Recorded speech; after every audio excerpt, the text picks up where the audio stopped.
Assalamualaikum warahmatullahi wabarakatuh. Mari kita buka kembali mushaf Al-Quran. Masih pada surat Al-Kahfi. Kita lanjutkan mulai ayat 27. A'udzu billahi minasyaitonir rajim. Bismillahirrahmanirrahim. Ya, kita paham dulu. Allah memerintahkan kepada Nabi, "Watlu ma uhiya ilaika min kitabi rabbik," dan bacakanlah apa yang diwahyukan kepadamu dari kitab yang diwahyukan kepadamu min kitab, yaitu kitab Al-Quran, Rabbik, dari Tuhanmu. Ini ketika diwahyukan lebih cerita Rasulullah. Kalau sekarang semua dari kita itu kena kewajiban ini untuk menyampaikan Al-Quran, untuk membacakan Al-Quran, untuk menjelaskan Al-Quran. Bapak Ibu sampai sekarang sudah bisa, ya mulai bisa membedakan belum? Dulu sebelum memulai memahami Quran secara istiqomah dengan kondisi sekarang, bedanya di mana? Sudah bisa mulai merasakan belum? Nah, tentu ini berbeda-beda semua kan mulainya. Ada yang mulai apa itu, masjid ini mulai digunakan. Ada yang lebih duluan, ada yang berikutnya. Nah, perbedaan antara sebelum dan sesudahnya itu sebetulnya penentunya itu ada beberapa hal. Bisa karena lamanya waktu, bisa juga karena perbedaan kesungguh-sungguhannya. Itu sama ketika dulu Nabi terima wahyu disampaikan kepada orang-orang di Mekah dan sekitarnya. Itu juga banyak faktor yang menentukan. Ada yang karena lebih awal mengikuti Nabi, ada yang tidak dari awal nyusul tetapi lebih bersungguh-sungguh, lebih maksimal. Nah, itu memang tergantung kesiapan masing-masing. Termasuk sejauh mana kita meyakini, menyadari kewajiban dari Allah untuk membacakan Al-Quran ini. Nah, kalau masing-masing kita ini merasa wajib, ketika kita sudah menunaikan, berarti kita sudah memenuhi. Tetapi kalau belum, ya kita masih berkewajiban. Ya tentu sesuai dengan kemampuan masing-masing, situasi kondisi masing-masing, tingkat kesibukan, kerepotan, pengaturan hidup masing-masing. La mubaddila li kalimatihi, tidak ada yang dapat merubah kalimat-kalimatnya. Jadi Al-Quran itu sudah hak paten, sepenuhnya selalu orisinil, selalu asli, selalu murni. Tidak ada seorang pun yang bisa memalsukan Al-Quran. Kalau era sekarang apa-apa menggunakan artificial intelligence, kecerdasan buatan. Orang pidato diproduksi program bisa pidato sendiri. Orang ngomongnya bahasa Jawa, di program keluarnya bisa bahasa Inggris. Atau sebaliknya. Itu kalau mau memasukkan Al-Quran itu selalu ketahuan, berbeda dengan yang lain-lain. Jadi itu kecanggihan instrumen, media, alat buatan manusia yang bisa membuat macam-macam. Misalnya sekarang ini banyak orang yang bikin bisa pertandingan antara Indonesia dengan Jepang. Itu akan dilaksanakan tanggal 15 November. Betul ya? Biasanya ibu-ibu yang ketiduran. Itu ada yang sudah muncul di YouTube, muncul di macam-macam, seakan-akan sudah pertandingan betul itu loh. Bilangnya menang Indonesia 2-1, 1-0. Itu kalau nggak cermat dikira sungguh-sungguh. Pada itu permainan ya, artificial intelligence di program dibuat seakan-akan benar. Padahal benar-benar buatan, bukan benar-benar asli, bukan benar-benar benar. Ya. Jadi la mubaddila li kalimatihi. Tidak ada seorang pun yang bisa merubah, menambah, mengurangi, rubah-rubah Al-Quran. Itu dijamin oleh Allah. Walan tajida min dunihi multahada. Dan kamu tidak akan dapat menemukan tempat berlindung selain daripada Allah. Terutama multahada, tempat berlindung ketika yaumil kiamat, baik kiamat subuh maupun kubur, ketika harus mempertanggungjawabkan besok di akhirat. Itu tidak ada sama sekali. Kalau di dunia ini orang berlindung macam-macam. Berlindungnya itu bisa karena dilindungi pihak-pihak tertentu, walaupun berbuat salah, berbuat dosa, misalnya menyalahgunakan wewenang, menyalahgunakan hak-haknya, mengambil yang bukan haknya. Di dunia ini mudah ada pelindungnya, tapi di akhirat nggak akan pernah bisa. Jadi misalnya itu salahnya sebesar apapun, itu asal mau mendukung kedoliman berikutnya, itu nggak akan dibongkar. Itu hanya di dunia, di akhirat tidak pernah bisa. Sebetulnya ya, orang yang sangat berbahaya itu nanti bisa mengantarkan ke neraka selamanya. Itu kalau berbuat jahat di dunia, itu merasa aman, merasa tenang karena ada yang backingi, nggak akan ada yang bongkar.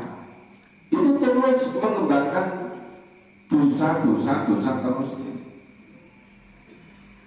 Tapi kalau misalnya korupsi baru 2,5 triliun sudah tertangkap, kemudian OTT masuk penjara, bisa jadi bisa tobat.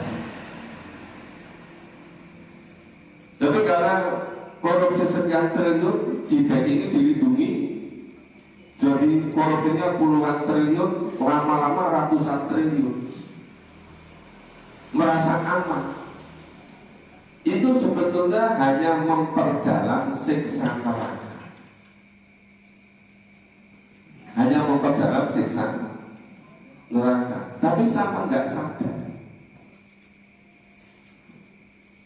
Nah itu nanti tidak ada sama sekali yang dapat melindungi kecuali Allah. Maka wasbir nafsaka ma'al ladzina yad'una rabbahum bil ghadati wal asyi yuriduna wajhah. Dan bersabarlah kamu bersama-sama dengan orang-orang yang menyeru, mengajak kepada Tuhannya, kepada Allah di waktu pagi dan sore hari dengan mengharap keridhoannya. Ini perkara yang sangat sulit. Bisa memenuhi perintah Allah itu wasbir nafsaka, dan bersabarlah kamu, dan bersabarlah kamu bersama-sama orang-orang yang mengajak, yang menyeru kepada jalan Tuhan. Ini lebih sulit lagi. Biasanya kalau sekedar rame-rame itu banyak orang mau. Tapi kalau sudah betul-betul diajak secara sungguh-sungguh memenuhi tuntunan Allah, itu biasanya nggak bisa bersabar. Berapa kali mulai menggila. Yang mau kami itu pengajian ya pengajian, tapi nggak usah sungguh-sungguh gitu. Nggak cukup tekbrung ya sudah gitu aja. Kenapa kok tidak memahami Quran, kalau tidak urut besok setiap tebelnya gitu? Itu merasa berat. Maka di mana-mana itu kalau pengajian yang sifatnya itu sekedar rame-rame, sing penting oke koncone, itu mudah. Tapi kalau udah betul-betul berusaha memenuhi sesuai dengan ketentuan Allah, itu tidak mudah bisa istiqomah. Padahal itu kalau tidak bisa menjaga istiqomah sampai ajal datang, itu bisa mengubah kembali dari tuntunan Allah, bisa kembali kepada kekafiran, mungkin kembali kepada kemusyrikan, mungkin kepada kemunafikan. Yang paling mudah ya kembali kepada terlalu cinta pada dunia, terlalu cinta pada harta. Ada yang semula itu belum begitu sibuk, masih sempat memahami Quran. Begitu sudah mulai ya sibuk, banyak pekerjaan, terus melupakan Allah, melupakan memahami Quran. Ini sangat berbahaya. Jadi jangan sampai yang namanya memahami Quran bersama-sama kebenaran, bersama-sama fisabilillah, itu sekedar nek pas rung repot, nek wis repot terus ninggal. Seakan-akan Allah itu cuma tanggal butuh. Tahu kan maksud tanggal butuh? Sing gelem ngaji iki ngomong sing pancen kurang gawean. Wong-wong sing kurang gini. Karena saya ngomong sing ngaji Quran pancen orang ngerti gunane duit. Aneh-aneh. Padahal itu nanti betul-betul bisa terbalik. Bisa terbalik balik. Makanya kenapa itu diwajibkan, diperintahkan wasbir, bersabarlah nafsaka dirimu ma'alladzina yad'una rabbahum, bersama-sama dengan orang-orang yang mengajak kepada Tuhan, bil ghadati wal asyi, pada waktu ya waktu ngajaknya itu bisa waktu pagi, bisa waktu sore ya. dengan yuri itu wajah, semata-mata mengharap ridho Allah, tidak ada maksud-maksud yang lain. Wa ta'tu ainaka anhum turidu zinatal hayatid dunya, dan janganlah kedua matamu dan janganlah kedua pandanganmu itu berpaling dari mereka karena mengharapkan perhiasan kehidupan dunia ini. Jangan berpaling dari jalan Allah, jangan berpaling dari bersama-sama di jalan Allah. Itu sekedar kesenangan dunia. Digambarkan di sini perhiasan, zina. Zina itu macam-macam. Perhiasan itu bisa perhiasan penganggur, gelang dari emas, kalung dari emas, mungkin yang agak lebih tinggi sedikit pakai berlian. Biasanya dulu kalau liontinnya itu dari berlian, kelasnya sudah kelas tinggi, kelas berat. Tapi nek liontinnya itu baru dari isi kecil samu, padahal itu jauh lebih aman loh. Malah tanah kan pergi kemana-mana. Nah, itu kalau jatuh yang bagus dari jauh kelihatan mengkilat karena sinar matahari, malah memancarkan sinar lagi. Apa? Liontin dari kecil samu. Malah nggak ada pencuri yang nyuri kan? Malah aman. Tapi di sini namanya zina, perhiasan. Itu sifatnya bisa menggoda nafsu. Kalau perhiasan bagi ibu-ibu, bapak-bapak beda-beda. Perhiasan tingkat umur juga berbeda-beda. Sekarang perhiasan untuk anak-anak usia sekolah remaja itu yang terkait dengan yang sifatnya itu bisa umumnya anak-anak muda. Misalnya itu HP modelnya yang lagi ngetren, kemudian sepeda motor, gitu kan. Kemudian jenis makanan tertentu, hiburan tertentu, itu ngetrennya. Tapi nanti kalau sudah agak tambah sedikit, berbeda lagi.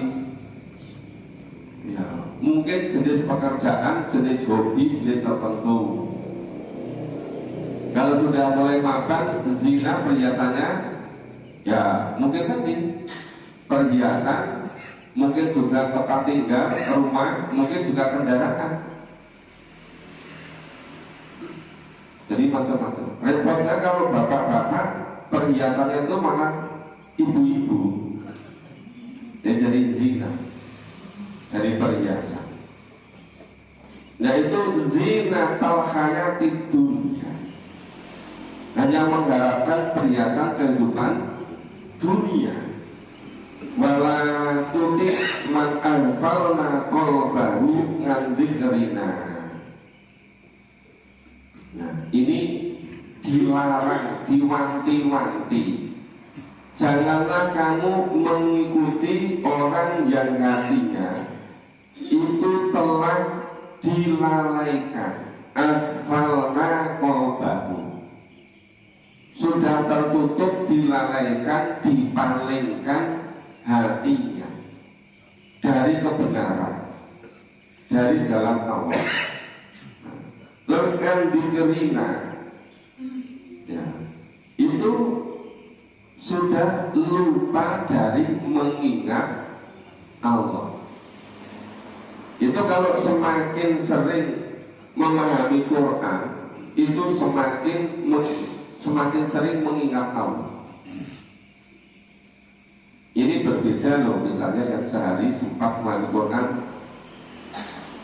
sekali, 2 kali, 3 kali, 4 kali tidak semua. Kalau yang sempat hanya sekali pagi, itu berbeda dengan yang sempatnya 2 kali. Oh, selain pagi subuh ada juga sore misalnya asar. Ada yang sepadan juga nanti dengan habis sholat maghrib atau habis sholat isya. Itu nanti terjadi akumulasi penjumlahan itu sangat berbeda. Itu kalau semakin sering memahami Quran, itu semakin tidak mudah dipalingkan dari mengingat Allah. Tapi kalau semakin jarang-jarang, itu semakin mudah dipalingkan, semakin mudah tergelincir, semakin mudah berpaling. Terus wattaba'a hawa, dan menuruti hawa nafsunya. Nuruti hawa nafsunya. Sudah biasa bangun jam 3, sok-sok setan ini bisiki. Coba sekali-kali tidur di bablasnya teko jam 5 kaya apa rasane. Padahal sudah bertahun-tahun itu bangun jam 3. Kadang-kadang setan itu pintar gitu. Baru coba ya, padahal jam 3 bangun itu. Tapi setan menghibur. Buat sekali-kali tidur itu di bablasnya teko jam 4:30 gitu. Terus dia waktu ternyata enak ya tidur sampai 4:30. Nah, itu memperkan hawa nafsu. Terus nyoba sekali-kali nerapan rumah di Quran pagi subuh kaya ngopo rasanya. Terus piye? Besok-besok itu sekelintong-kelintong yang jowo kita udara ini seger. Setannya ngundang, buat sekali-kali basuh pergi ojo tunggu di masjid gitu, melaku-melakuan yang dadak. Syukurnya tengah sama gitu. Itu kadang-kadang tergoda begitu. Iya kan? Ngomongnya setan sekali-kali. Tapi itu sesuai sokungan. Akhirnya apa? Lebih banyak wattaba hawa, memperturutkan hawa nafsu. Wa kana amruhu furuto, dan adalah keadaannya itu betul-betul melewati batas.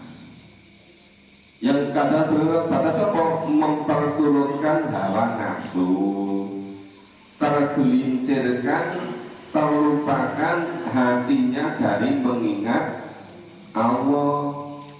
Kemudian terpengaruh, terpesona perhiasan hidup di dunia. Nah, itu ada berapa itu?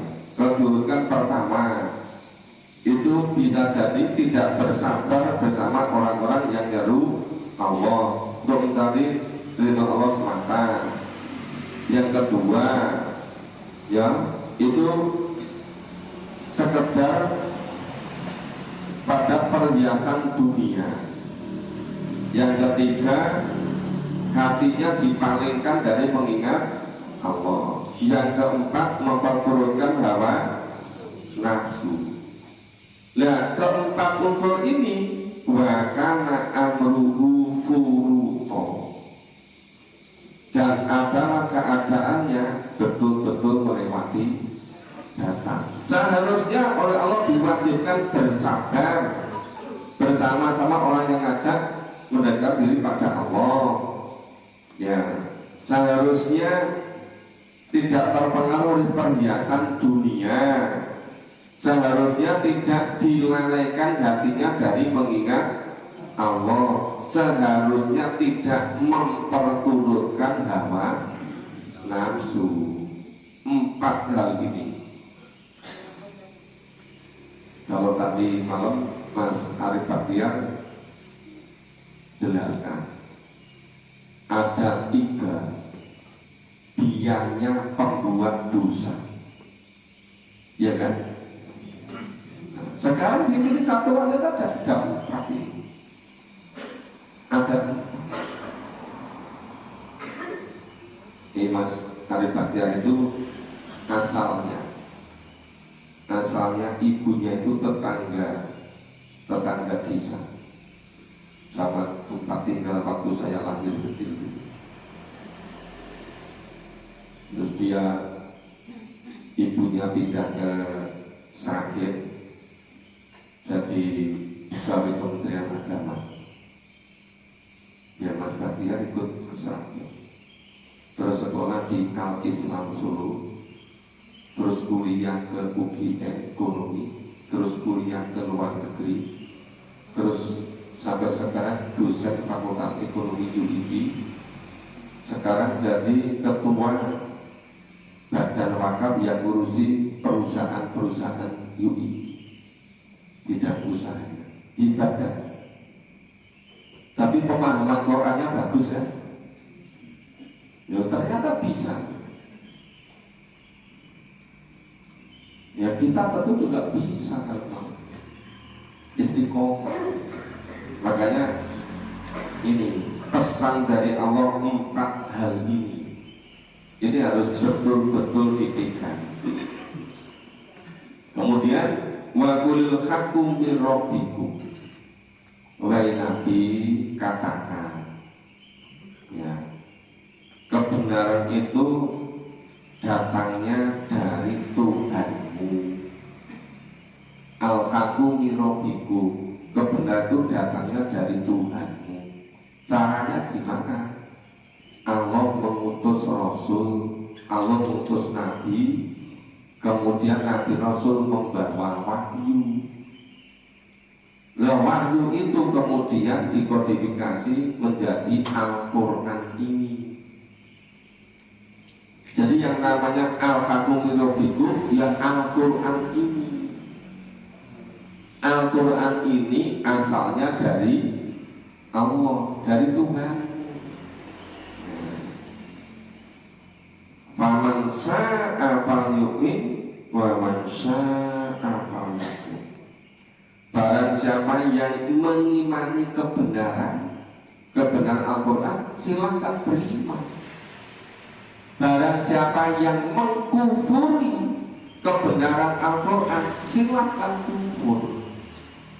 Wes disarah ini. Nah, cuma ada konsekuensinya. Kalau mengimani Al-Quran, biasanya hidupnya bisa teratur, lebih irit, lebih ekonomis. Tapi kalau tidak mengimani Quran, hidupnya nggak karuan, lebih boros, karena harus memperturutkan jalan setan. Jalan setan itu jauh lebih mahal. Ya kalau kita bisa bilang itu memahami Quran, paling zakat, infak, sedekah 1 bulan, ya mungkin ada yang 1 juta, ada yang 5 juta, ada yang 10 juta, ada yang 15 juta, ada yang 25 juta per bulan. Enggak mahal. Tapi kalau jalan setan, wah itu bisa miliaran. Apa? Membuat judi online, membuat agen-agen menjual barang-barang haram. Mahal kan? Itu bisa miliaran per bulannya, bahkan bisa triliunan. Makanya neraka itu jauh lebih mahal daripada surga. Ada enggak potret-potret penjualan barang-barang haram yang bukanya 24 jam per hari, operasionalnya, dan bersedia ngantar kemana saja, waktu kapan saja? Ada kan? Ada, semakin banyak. Orang rela nggak tidur semalaman gara-gara memenuhi seruan setan. Loh, kalau Bapak Ibu nggak percaya, itu bisa lihat pusat-pusat perjudian. Itu bisa berhari-hari nggak tidur. Saking apa? Saking mujahadahnya. Mujahadah untuk memperturutkan jalan setan. Ya kalau kita tuh yang menuju jalan Allah, kadang-kadang 1 jam itu berasa lama sekali kan? Iya. Dan yang di jalan setan itu hatinya selalu risau. Tapi beda kalau jalan Allah itu langsung tatmainul qulub gitu. Hatinya langsung tenang, tentram. Saking tenangnya kadang-kadang nggak pakai proses ngantuk gitu. Tapi kalau ada nggak, misalnya yang judi, omsetnya puluhan miliar sampai tertidur gitu. Kenapa begitu? Ya itu terus kan untuk seakan-akan apa diiringi naik terus itu kehebatan setan memutarbalikkan yang jalan sesat seakan-akan baik, yang jalan baik malah dikira benar atau jelek. Itu begitu. Nah makanya manusia itu dikasih kebebasan, silakan pilih sendiri. Yang mau mengimani kepada Quran silakan beriman, yang mengkufuri berbuat silakan kufur. Cuma masing-masing ada konsekuensinya. Ya.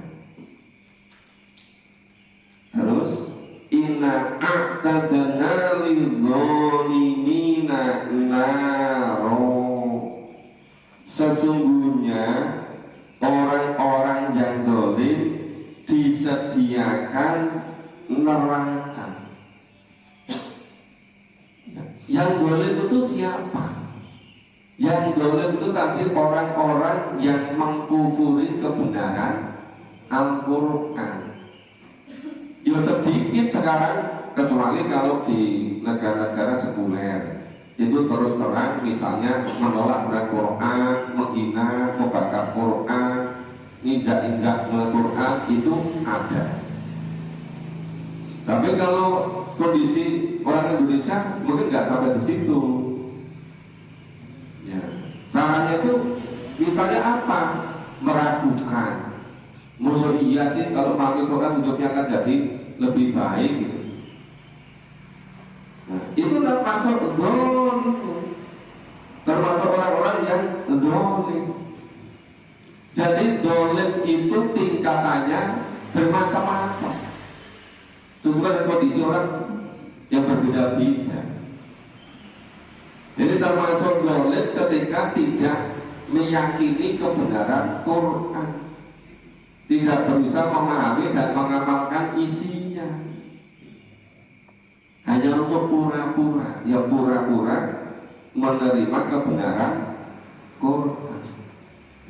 Itu bisa termasuk orang yang zalim. Kenapa di situ yang sebelum itu waman sa'afal yakur, yang mau mengingkari silahkan mengingkari. Kok berikutnya inna a'tadna lidzalimina naro, sesungguhnya disediakan ya neraka bagi orang yang zalim. Kok istilahnya zalim? Kenapa nggak langsung lil kafirina gitu? Karena lil kafirina itu terlalu mencolok ke dia kelihatan. Tapi kalau zalim itu maknanya jauh lebih banyak. Termasuk yang pura-pura meyakini nenek jatuh kanan di orang gelap, ini masuk zalimi. Maka kenapa Allah menggunakan kata zalimi, tidak menggunakan kata kafiri? Nah, itu disediakan neraka. Atau bihim surodikuha, yang neraka itu gejolaknya ngepung mereka, tidak akan bisa lolos, selalu dalam neraka. Siapa? Orang yang mendolimi kebenaran Quran. Wa izastaghitu yughatu bima'in kalmuhlil yaswil wujuh. Orang-orang yang dolim, yang dimasukkan ke neraka, itu jika ingin minum, disediakan minumannya air seperti cairan besi yang mendidih. Minumannya cairan besi yang mendidih. Itu begitu diminum, yasmil wujuh, hancur berantakan sampai ke wajahnya. Seharusnya yang hancur itu kan yang ini kan terkait dengan pencernaan kan yang dilewati oleh minuman kan. Ini saking menyangatkan, yang hancur bukan hanya ususnya, bukan hanya tempat pencernaan, berpengaruh pada mukanya juga. Sampai digambarkan yasbil wujud, wajahnya hancur, berantakan, rusak. Bisa sarok itu seburuk-buruk minuman yang paling buruk. Wasaat murtafakum, dan itu tempat istirahat yang paling jelek. Neraka itu tempat istirahat yang paling jelek. Nah, padahal itu siksa melulu kok Gus Dolong istilahkan tempat istirahat itu. Nah, itu saking apa? Ya, saking kok menyangatkan orang itu supaya betul-betul bisa memperhatikan, bisa membedakan. Ya, yang neraka itu tempat seburuk-buruk tempat istirahat.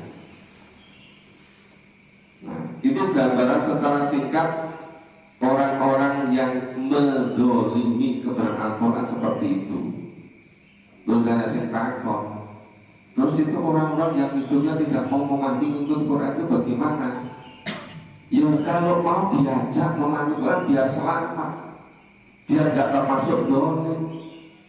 Lalu diajak betul gelem, diajak meneng. Mungkin yang ngajak itu kurang menarik. Yang ngajak itu ditraktir dulu gitu loh. Diajak makan, diajak dolan kemana gitu. Tidak perlu diajak dolan dulu ke pantai mana gitu. Biar mau gitu kan. Nah, jadi memang tidak tentu sekali, 2 kali, 3 kali, 15 kali tidak mau. Ada yang perlu ngajaknya 25 kali. Nah, makanya perkaliannya dilipat gandakan. Empun tadi sampun dari klub itu kan pegang salah dan itu kudune ping 50. Jadi kurang sering, kurang kapan. Bisa jadi begitu. Oke, kita lanjutkan. Ini kebalikannya, yang meyakini kebenaran Al-Quran. Tadi yang mengkufuri. A'udzu billahi minasyaitonir rajim. Kita pahami. Innal ladzina amanu, orang-orang yang beriman. Tadi kan di ayat 29, wa qulil haqqu min rabbikum. Kebenaran itu datangnya dari Tuhan, dari Allah, Quran, Al-Quran. Yang mau mengimani kebenaran Quran silakan beriman. Yang mau mengkufuri kebenaran Quran silakan kufur. Ning ngerti yo wong-wong sing ngedolim. Orang-orang yang seluruh rangkaiannya yang mengkufuri Quran tadi, mereka disediakan neraka. Neraka selalu meliputi mereka. Kalau haus minumannya cairan seperti besi yang mendidih. Cairan besi yang mendidih. Begitu diminum rusak semua, rontok semua. Ya itu seburuk-buruk minuman. Itu seburuk-buruk tempat istirahat, neraka tadi.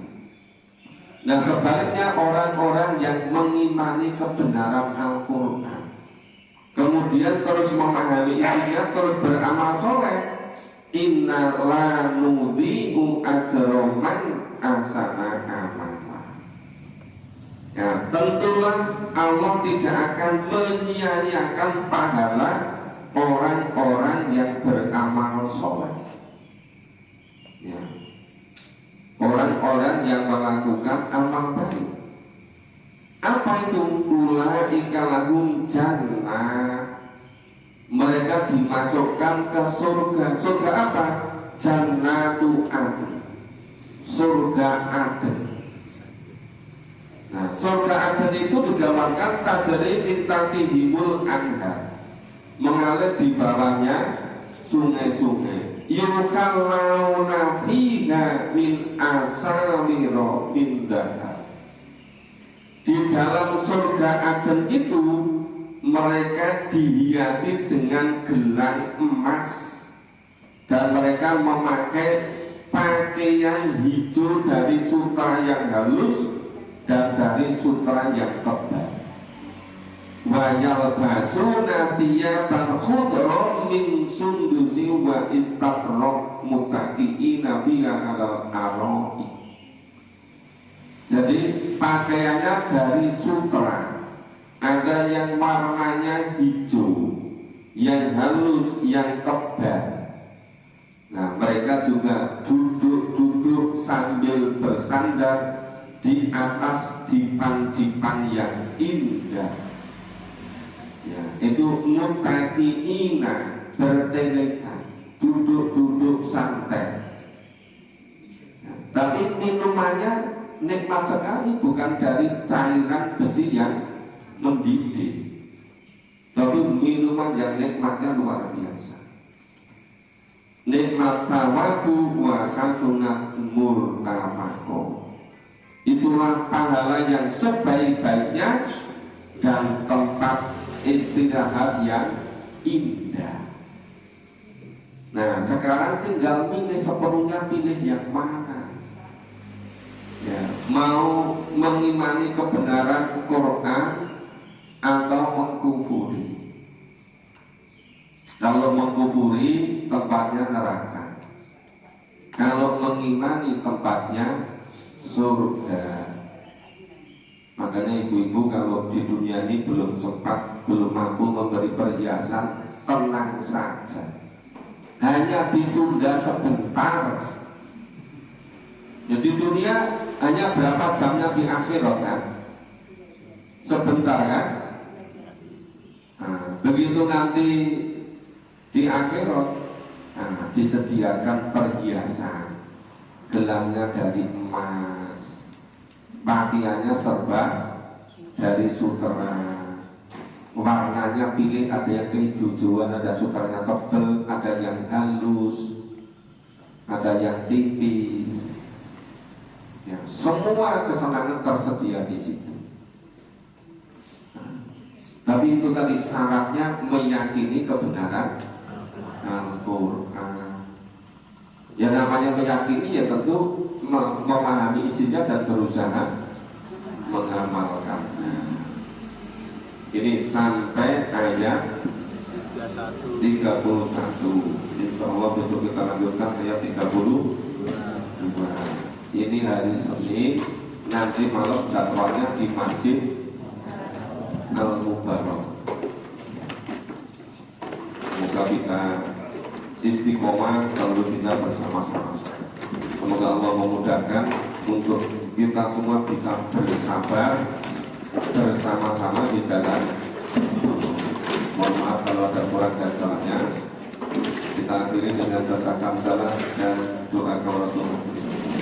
Alhamdulillah, subhanallah wa bihamdihi, asyhadu an la ilaha illa anta, astaghfiruka wa atubu ilaik. Wassalamualaikum warahmatullahi wabarakatuh.